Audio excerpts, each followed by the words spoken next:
దేవుడి మీద అచంచలమైన నమ్మకం భక్తులకు ఉంటది.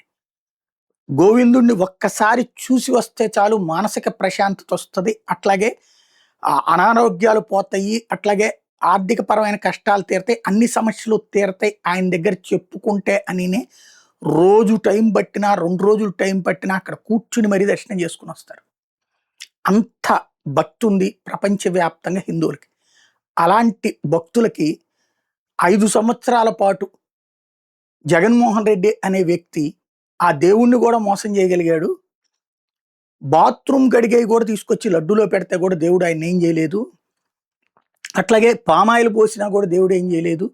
లడ్డూలో జంతు కొవ్వులు కలిపినా కూడా ఆయన ఏం చేయలేదు అని ప్రజలకు చెప్పదలుచుకున్నారా?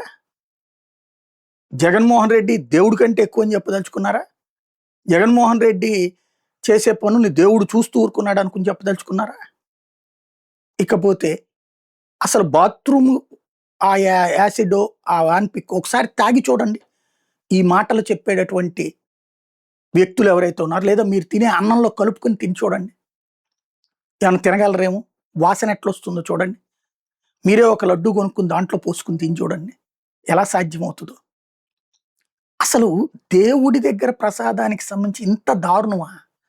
సుప్రీంకోర్టు దేవుడు దైవాలన ఆ ఇష్యూ మొదట్లోనే దేన్ని చూసి మీరు చెప్తున్నారు, ఏ సాక్ష్యం ఉందని మీరు మాట్లాడుతున్నారు అంటూ సుప్రీంకోర్టు జోక్యం చేసుకుని ఇది భక్తుల సెంటిమెంట్తో ముడిపడిందని సిట్టేస్తే సిబిఐ ఆధ్వర్యంలో, ఆ సిబిఐ ఆధ్వర్యంలో సిట్టు జంతుకోవు కలిపిందేమీ లేదని తేల్చి చెప్పి మిగతాది లడ్డూలో ఈ దాన్ని ఏమంటారు డాల్డానో ఇట్లాంటివి కలిసి ఉంటాయి అన్నటువంటి అనుమానం వ్యక్తం చేస్తూ ఓ 12 మంది మీద కేసులు పెట్టింది.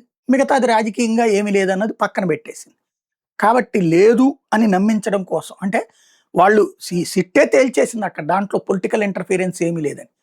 కానీ పొలిటికల్ ఇంటర్ఫీరెన్స్ ఉందని చూపించడం కోసం, మన శత్రువుల్ని దేవుడి పేరుతో నొక్కేయడం కోసం, తొక్కేయడం కోసం తిరుపతి లడ్డూ మీదన వెంకన్న మీద ప్రజలకున్న నమ్మకాన్ని వమ్ము చేసే ప్రయత్నం సబబేనా?